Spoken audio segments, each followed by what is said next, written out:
మొదలు పెట్టమ్మా. నమస్కారం గురుగారు. నమస్తే తల్లి.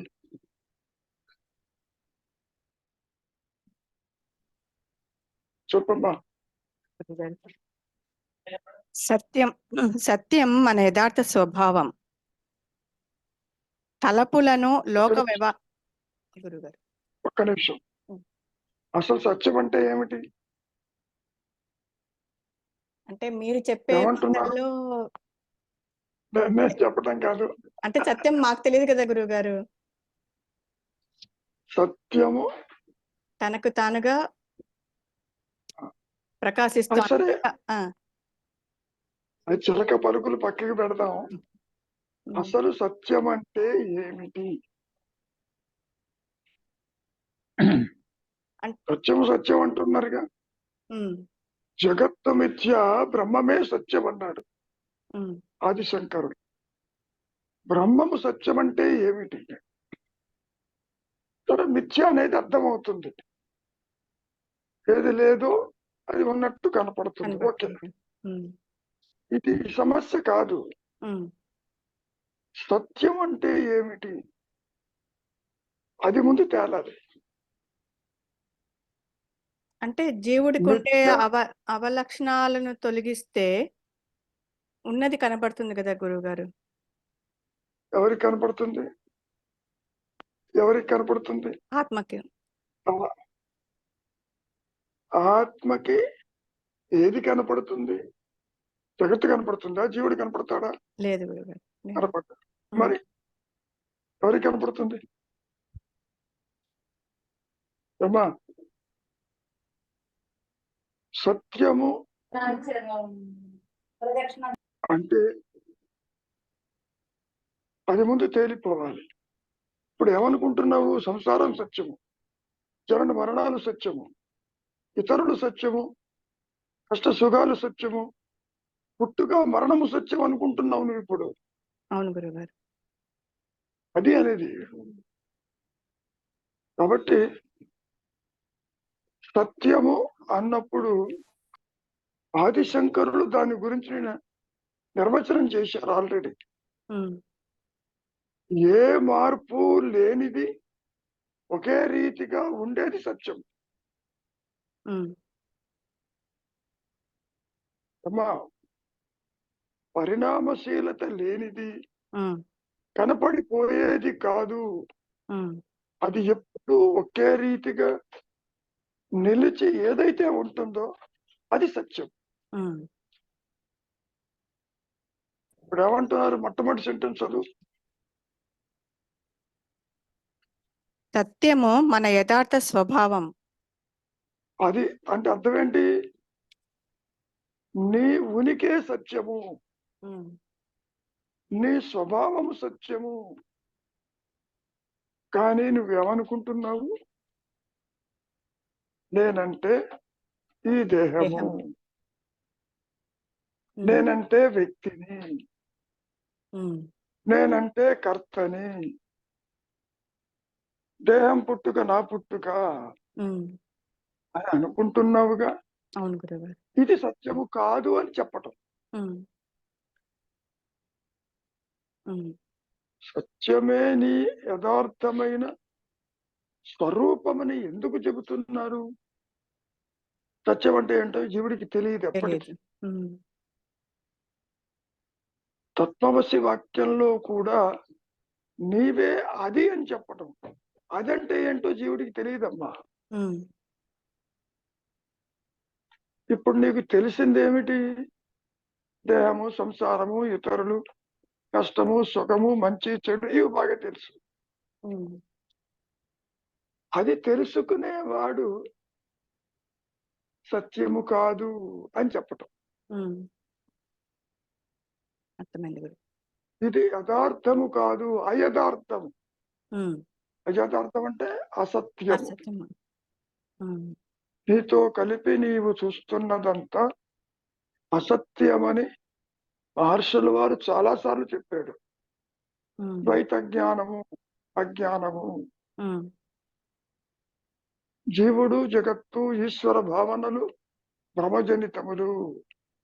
ఉమ్, అవస్థాత్రయములు, జాగ్రత్త స్వప్న సుషుప్తలు, స్వప్నతుల్యములు, ఇట్లా ఉమ్, ఇవి నీవు కాదు, ఉమ్, నీ సహజత్వము సత్యం. ఉమ్, అట్లా ఉమ్, సత్యము అంటే ఇవన్నీ ఎలా ఉన్నాయి, కనపడిపోతున్నాయి. నీ కళ్ళ ఎదుటే పుడుతున్నారు, పెరుగుతున్నారు, నశిస్తున్నారు. ఉమ్. నిజంగా. అవును గురుగారు. అవును. కాబట్టి ఇది అసత్యము అని నీ మనస్సులో ఒక భావన రేకెత్తడానికి చెబుతున్నారు. ఇది నీవు కాదు.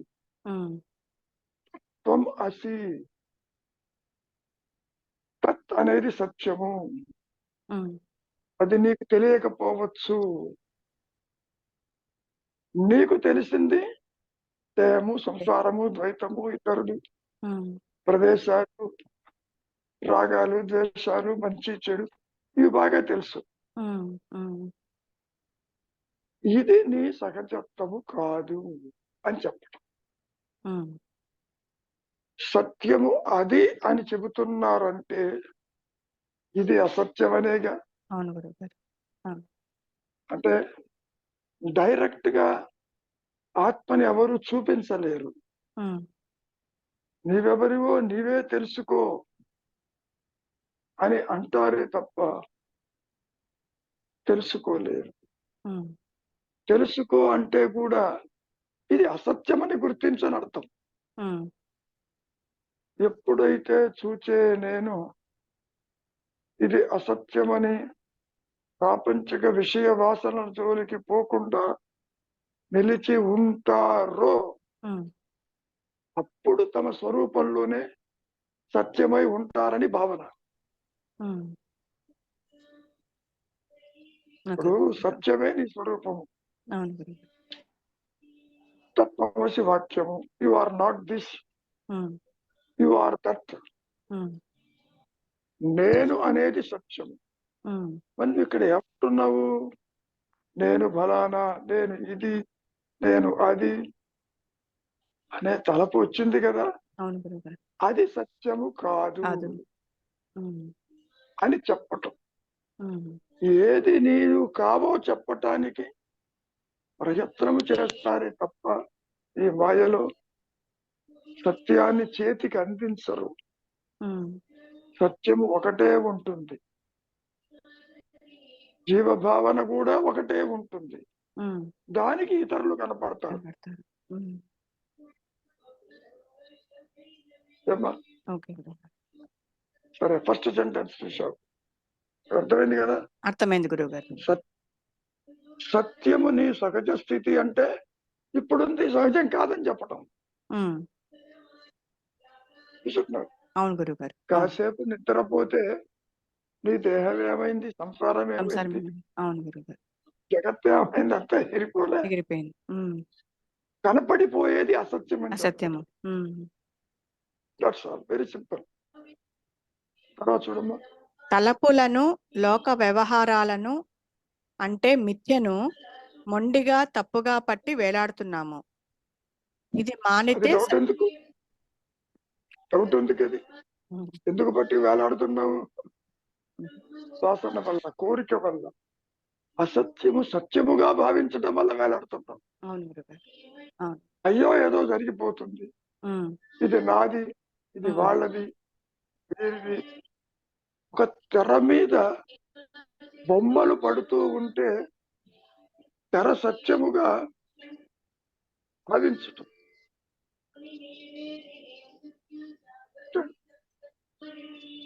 ఏమా? గురుగారు, మీ సరౌండింగ్స్ లో కొంచెం వాయిస్ వస్తుంది గురుగారు. చుట్టుపక్కల ఏదో ఒక్కరి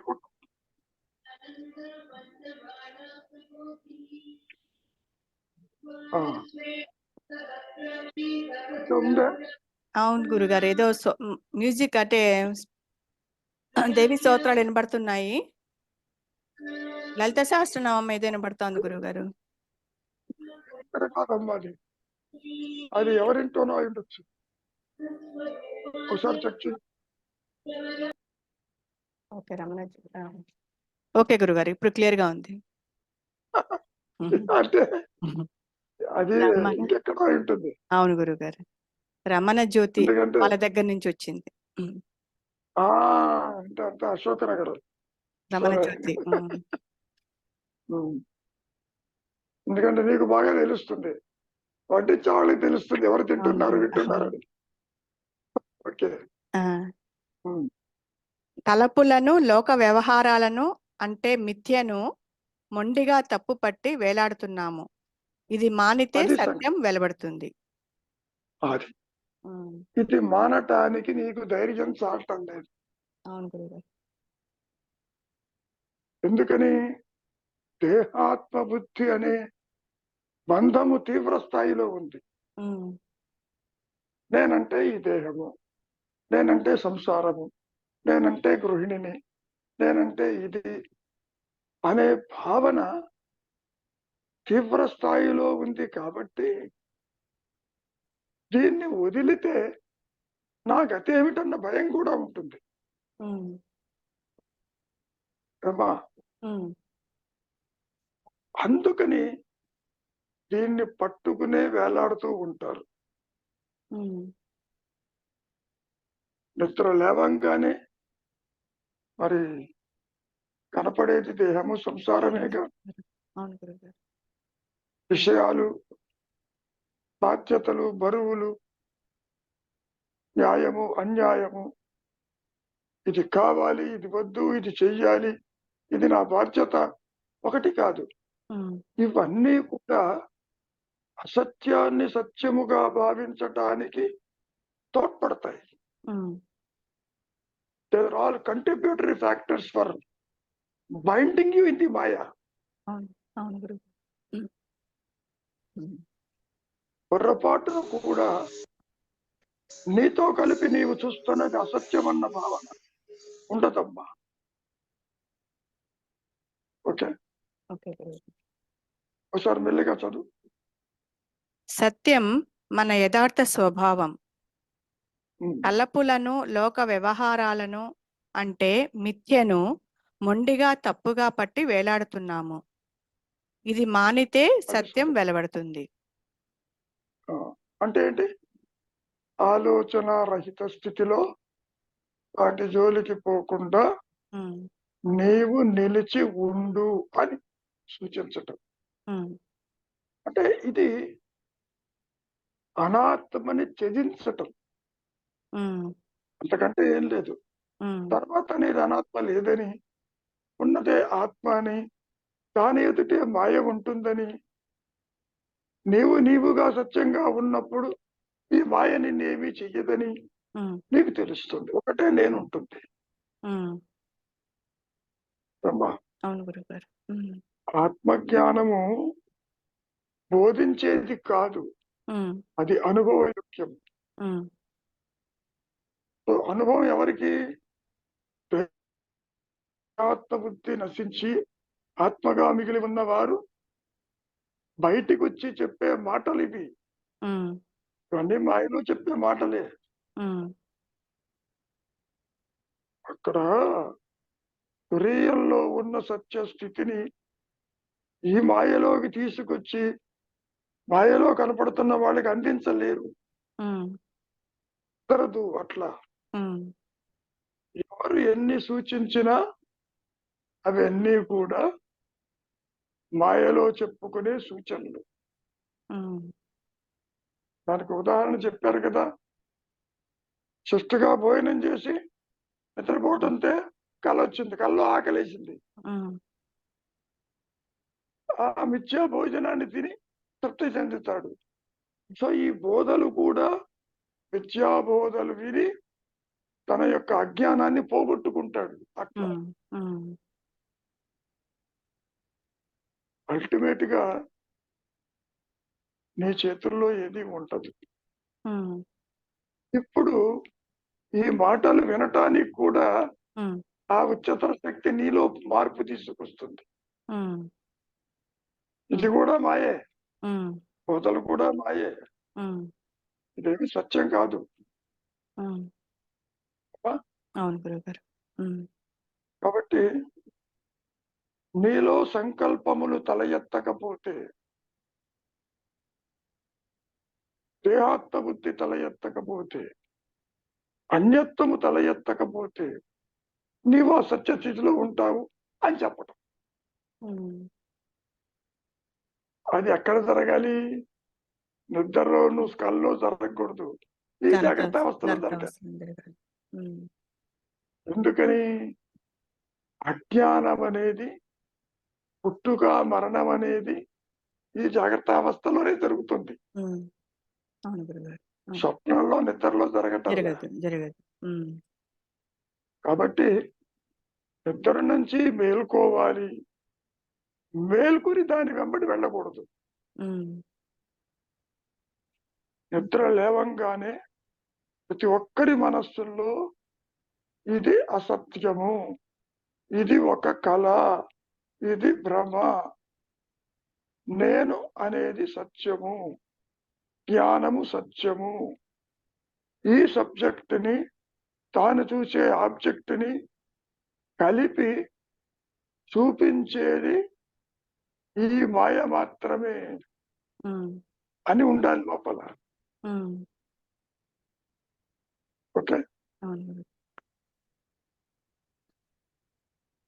ఇంకేమైనా ఉందా చూడు.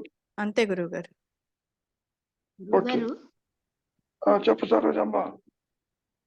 ఇది జీవభావన కూడా ఒకటే ఉంటుంది, దానికి ఇతరులు కనిపిస్తారు అన్నారు. అది కొంచెం చెప్పండి. కొంచెం చెప్పేదేముంది? నువ్వు కలగంటున్నావుగా. అవునండి. నువ్వు కలగంటుంటే జాగ్రత్త అవస్థ నుంచి జనాన్ని తీసుకెళ్తావా అక్కడికి? అక్కడ ప్రొజెక్ట్ చేసి చూస్తున్నావుగా అందరినీ. అవునండి. ఏవేవో ప్రదేశాలు కనపడతాయి, ఎన్నడూ చూడని విషయాలు చూస్తావు, అవునండి. చూడని సంఘటనలు ఏర్పడతాయి. ఇదంతా మానసికమైన ప్రొజెక్షనే తప్ప కళ సత్యము కాదు అని బయటకు వచ్చి చెబుతావు, అక్కడ చెప్పవు. గురువుగారు. కళ సాగిపోతున్నంతసేపు నీకు కళ సత్యముగానే ఉంటుంది. గురువుగారు. ఈ జాగ్రత్త అవస్థ కూడా కళ సమము. ఇది కూడా కనపడిపోయేది. ఎవరు చూస్తున్నారు? నేను చూస్తున్నాను. ఈ నేను చూడకపోతే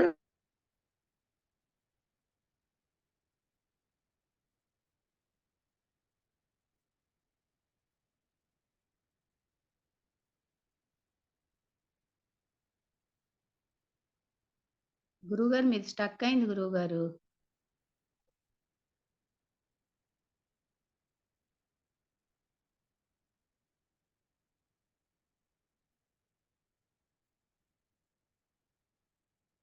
పద్మజ గారు, గురువు గారిది స్టక్ అయినట్టుంది కదా. నేను ఫోన్ చేసి అడుగుతాను. బహుశా ఆయనకి కాల్ ఏమైనా వచ్చిందేమో.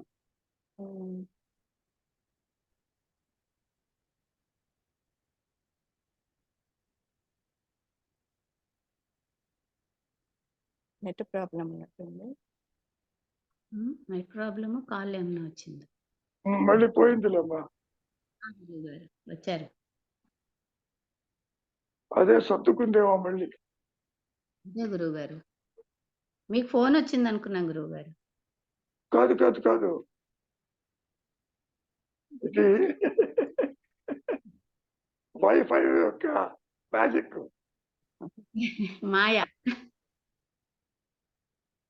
అది ఎప్పుడు ఉంటుందో, ఎప్పుడు అదృశ్యం అవుతుందో ఈశ్వరుడికి ఎరుక. గురువు గారు. ఏమో ఇక్కడ వైఫై అయితే కనపడటం లేదు, డేటాలో రన్ వస్తుంది. ఆ వైఫై నేను నుంచి ఒక డౌట్ చెప్పు. అడుగుదాం అనుకున్నాను. అడుగు. పాము తాడుగుది భయము, మనం ఆ పాము గురించి తెలుసు కాబట్టి భయం కలుగుతుంది. కానీ కలలో చూసేవి కొన్ని మనం ఎప్పుడూ రిట్రీవ్ చేయనివి కూడా కొత్త కొత్తవి కనిపించవచ్చు కదా, అది ఎలా జరుగుతుంది? నీకు తెలియదని అనుకుంటున్నావు. నీ స్టోర్ లో ఎంత ఉందో నీకు తెలియదు. ఓకే. నీకు తెలియదమ్మా. మనుషులు నీలో వాళ్ళు ఇప్పుడు కనిపిస్తారు. వాళ్ళని గుర్తుపడతాము. కానీ కలలో ఎవరైనా కొత్త వ్యక్తులు కూడా రావచ్చు కదా! కొత్త ప్రదేశాలు అవి చూడొచ్చు. అది ఎలా? అమ్మా, నువ్వు ప్రొజెక్ట్ చేసుకుంటావు. కొత్తవి ప్రొజెక్ట్ చేసుకుంటావు నువ్వు. నీకు అంటే తెలియదు. అసలు ఎలా తెలుస్తుంది గురువుగారు? వాళ్ళని పరిచయం లేని వాళ్ళు కూడా ఎలా తెలుస్తుంది అంటున్నా? నువ్వు అనుకుంటున్నావు పరిచయం లేదని. ఓహో! నీ లోపల దాగి ఉన్న వాసన సంస్కారములు జన్మాంతరముల్లో ఉన్నవన్నీ కనపడతాయి అక్కడ.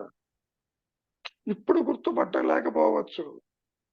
Okay. These all stored goods. Okay. నువ్వు ఇంట్లో ఎన్నో వస్తువులు పెడతావు. వెంటనే అవునండి. ఫలాని వస్తువు కావాలంటే నీకు తెలియదు. అవునండి. అది వెతుకుతూ ఉంటే అనుకోకుండా కనపడుతుంది. అట్లా ఓకే. నీ లోపల లేనిదే ఏది నీవు చూడలేవు. ఓకే గురువుగారు. ఏమ్మా? అర్థమైంది గురువుగారు. చెప్పమ్మా, ఇంకేమన్నా ఉందా? ఏం లేదు అంటే గురువుగారు. గురువు గారు నమస్కారం అండి. చెప్పమ్మా, చెప్పు తల్లి. ఇప్పుడు మనం అంటే ప్రతిరోజు నిద్ర లేచినప్పటి నుండి మన పంచేంద్రియాలతో అనుభవిస్తున్న ప్రతిదీ త్రిపుటిగా చేసి మనం అనుభవించే వస్తువు, అనుభవించే నేను, అనుభవము ఈ మూడు కూడా అసత్యము అని ప్రతి క్షణము మనము అది ఎరుకలో గుర్తు చేసుకుంటూ ఉండాలా గురువుగారు? ఎరుకల్లో కాదు. ఒకసారి ఇది అసత్యము, ఎండమావుల్లో నీళ్లు లేవు అని తెలిసినప్పుడు నీవు సత్యంగానే ఉంటావని చెప్పటం. అంటే మన ప్రాక్టీస్ లో డే టు డే ఇప్పుడు మాకు అనుభవం లేదు కదా, మా అందుకని ఈ మూడు ఇట్లా గుర్తించుకొని ఎవరు చెప్పారు అనుభవం లేదని? జీవభావనతో ఆత్మానుభవం ఎవరికీ ఉండదు. ఉమ్, ప్రసూనగా ఆత్మని దర్శించలేవు. ప్రసూనగా జగత్తుని దర్శించాలి అంటే నీవు ఎరుకలో ఉంటేనే దర్శిస్తావు. ఎరుకగా ఉంటేనే దర్శిస్తావు. కలగన్నా జాగ్రత్తలో ఉన్నా నిద్రించిన ఎరుకతోనే ఉంటావు. నీ స్వరూపం ఎరుక, అది సత్యం అని చెప్పటం. ఉమ్, ఇప్పుడు జగత్తును చూస్తున్నట్టుగా నీవు ఆత్మని చూడలేవు. ఎందుకని? అది ఇంద్రియాతీతము, భాగాతీతము, మనస్సుకు అతీతము, అవస్థలకు అతీతం కాబట్టి చూడలేవు. ఉమ్. ఇప్పుడు నీ మూలము నీవు తెలుసుకోలేవు. అది కుదరదు.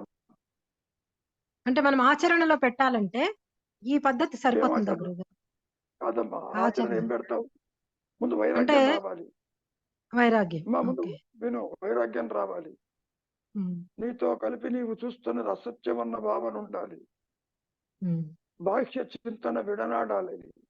దృశ్యాల వెంట వెళ్ళకూడదు. నువ్వు సత్యం అనుకుంటూ పరిగెడుతున్నావు. నాది నాది నాది అంటూ. ఉమ్, నాది అనేది ఏది నీది కాదు. పాయింట్ అది. ఉమ్, నీ దేహమే నీది కాదు. ఉమ్, ఒకవేళ దేహమే కనుక నీదైతే నువ్వు నిద్రపోయేటప్పుడు నీ దేహాన్ని తెమ్మడి ఉండాలి. ఉమ్, ఉండలేదుగా.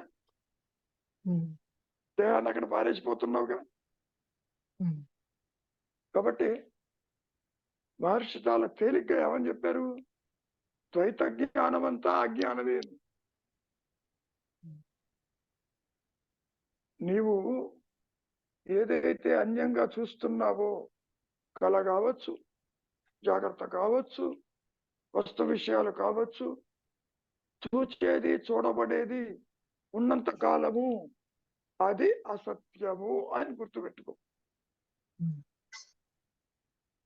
నువ్వు ఎప్పుడైతే ఏది చూడవో అప్పుడు ఆటోమేటిక్గా నువ్వు నీవుగా ఉంటావు.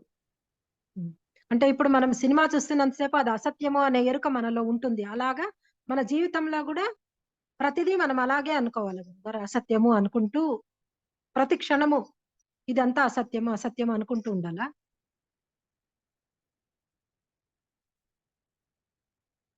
స్టక్ అయినట్టుంది గురుగారు. వినపడుతుందా? ఇప్పుడు వినిపిస్తుంది గురుగారు. ఏమో అంటే ఇదంతా వైఫై మాయ. మళ్ళా రిపీట్ చేయండి గురుగారు, ఇందాక చెప్పింది మీరు స్టక్ అయిపోయింది మీది వాయిస్. ఏం చెప్పానో నాకు తెలియదమ్మా, చాలా కష్టం. ప్రసన్న ఒకసారి మొదలు పెట్టు. ప్రసన్న మళ్ళీ అదే అడగండి. గురువు గారు, ఇప్పుడు మనము సినిమా చూసినప్పుడు మనకు అనుక్షణం గుర్తుంటుంది ఇది అసత్యము, మనం చూస్తున్నాం కానీ ఇదంతా అసత్యము అని అనే ఎరుకతోనే చూస్తుంటాం. అట్లా అలాగే ఉండదమ్మా. మన జీవితంలో కూడా ఇదంతా అసత్యము మా అనుకుంటూ ఎరుకలో ఉండాలి గురువు గారు. నువ్వు అట్లా చూడవు. సినిమాలో పాత్రతో లీలమైపోతావు. నిజంగా జరుగుతుందంటావు, దుఃఖిస్తావు, ఆనందిస్తావు, ద్వేషిస్తావు. ఒక దుష్ట పాత్ర వస్తే దాన్ని సంహరించాలని చూస్తావు. నీలో ఉన్న క్యారెక్టర్స్ అక్కడ కనపడతాయి. అసత్యమైతే కానీ మన సినిమాకి ఇంట్లో బాగుంటుంది. కూడా దీనికి అది అసత్యం అనే విషయం అయితే మనకు అర్థమవుతూ ఉంటుంది లోపల. ఎప్పుడు ఇదంతా బయటకు అసత్యం. వచ్చాక సినిమా చూస్తున్నప్పుడు అనిపించదు నీకు. ఇప్పుడు ఒక వార్ పిక్చర్ చూస్తావు, ఒక దేశం ఇంకో దేశంతో పోట్లాడటం చూస్తావు. అవే హిస్టారికల్ గా ఉంటాయి కొన్ని సినిమాలు. అది సత్యంగానే భావిస్తావు నీకు. ఏమా స్వాతంత్ర అవునవును. ఉద్యమాన్ని గురించి చూపిస్తాడు. అవునవును. గాంధీ అంటాడు, నెహ్రూ అంటాడు, అవన్నీ నీకు సత్యంగా కనపడతాయి. అవును. అవును గురువు. గాంధీ నెహ్రూలు కనపడరు, ఆ పాత్రలు వేసిన వాడు కనపడతాడు.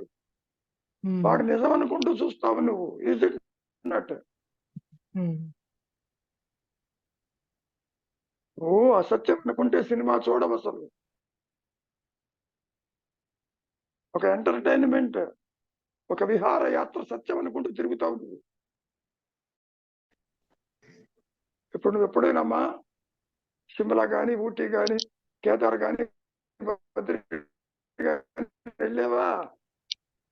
నేపాల్ కానీ వెళ్ళావా? నువ్వు చెప్పు, వెళ్ళావా లేదా?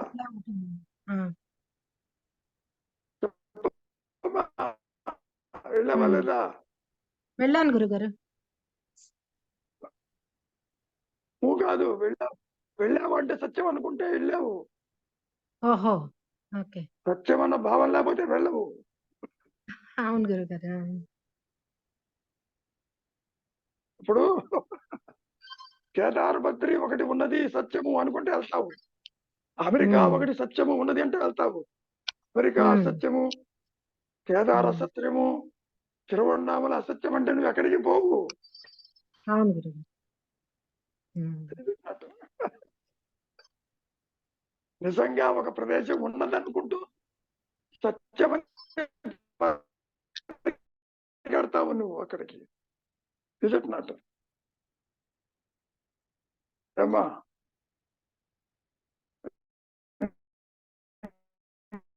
ఇంకేమైనా ఉందా? ఏనాయనా రవికుమార్ ఉన్నావా? శరణాగతి అంటే ఏంటండి?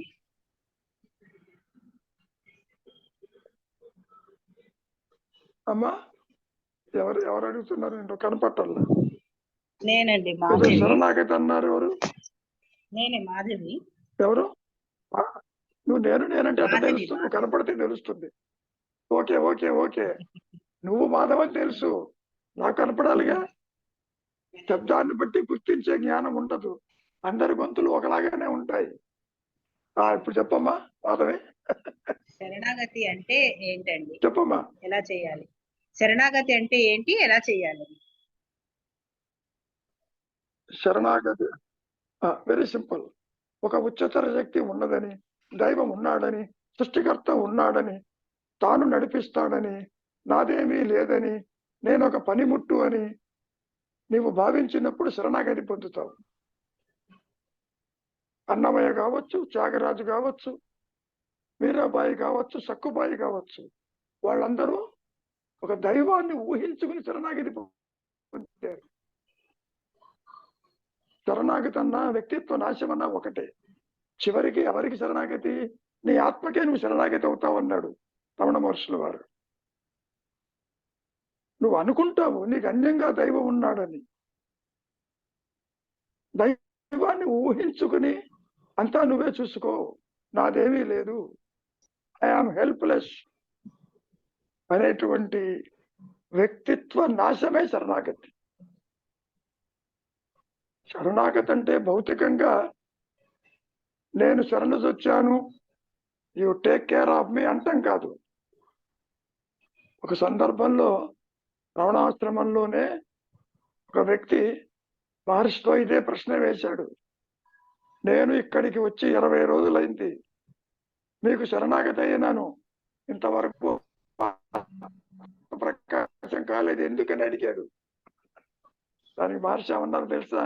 నిజంగా నీవు శరణాగతి అయితే ఆత్మ ప్రకాశం కాలేదని చెప్పేవాడు ఉండడు, నువ్వు కాలేదు పొమ్మన్నాడు. శరణాగతి అంటే వ్యక్తిత్వ నాశము, పరిమితత్వము తల ఎత్తకపోవటం. నేనంటే ఫలానా, I'm limited to this body అనేది ఉండదు. చివరికి ఏమన్నారు మహర్షి? నీకు నీవే శరణాగతి అవుతావు, అహంకారము ఆత్మకే శరణాగతి అవుతుంది, అప్పుడు వ్యక్తిత్వ నాశనమై ఆత్మే ప్రకాశిస్తుంది అన్నట్టుగా. ఒకటే నేను ఉంటుంది, 2 నేను ఉండవు. అహంకార నేను, ఆత్మ నేనంటూ ఉండదు. ఎప్పుడైతే నీవు ఒక పనిముట్టు అనుకుని ఆ ఉच्चतर శక్తికి సర్వాన్ని వదులుతావో, వ్యక్తిత్వం ఎగిరిపోతుందో, అది చూసుకుంటుంది ఏం చెయ్యాలండి అది. ఇప్పుడు కూడా సర్వ కర్మలు ఆచరించేది ఆ జ్ఞానమే, ఆ ఆత్మే, ఆ శక్తే. నీవు గాలి పీలుస్తున్నావంటే నువ్వు పీలుస్తున్నావు అనుకుంటున్నావు. It is the God that takes breath in you. It is the God that makes the body move. కాబట్టి నాది అనేది ఉండదు, ఉన్న జ్ఞానమే అది శరణాగతి. ఏమో అర్థమవుతుందా? అర్థమవుతుందండి. అది కాబట్టి నేను చేస్తున్నాననేవారు మిగలడు. సర్వము ఆ శక్తి చూసుకుంటుంది. నువ్వు భగవంతుడను, ఆల్మైటీ అను, అల్లా మాలిక్ అను, ఏ పేరన్నా పెట్టు, అది చూసుకుంటుంది. ఇప్పుడు కూడా నువ్వు చూస్తున్నావు, అంతా అదే చూస్తుంది బొమ్మన్నాడు. సర్వాన్ని నడిపించేది ఈ సృష్టి యావత్తుని ఆ శక్తి నడిపిస్తుంది. ఈ మాయలో నువ్వు కూడా ఒక భాగమేగా, నిన్నేమన్నా వదిలిపెడుతుందా? నిన్ను కూడా నడిపిస్తుంది పొమ్మన్నాడు. ఏమా? శరణాగతి అంటే వాక్కుతో చెప్పటం కాదు, వ్యక్తిత్వము తలగెత్తకూడదు, నాది అనేది ఉండదు. నువ్వు ఒక పనిముట్టుగా ఉంటావు, అది నడిపిస్తుంది. నువ్వు ఇప్పుడు అనుకోవచ్చు, అది ఎట్లా నడిపిస్తుంది, నేను పనులు చేస్తే కదా అనుకుంటున్నావు. పనిముట్టు దానంతటిది పని చేస్తుందా? నీవు చేత్తో పని చేస్తే అది చేస్తుంది. ఆ పనిముట్టును చేతిని పట్టుకోమని చూద్దాం, పట్టుకోలేదు. అట్లాగే ఈ వ్యక్తిత్వము, ఈ అహంకారము ఆత్మ చేతిలో పనిముట్టు. The ego is an instrument in the hands of Atma or Almighty.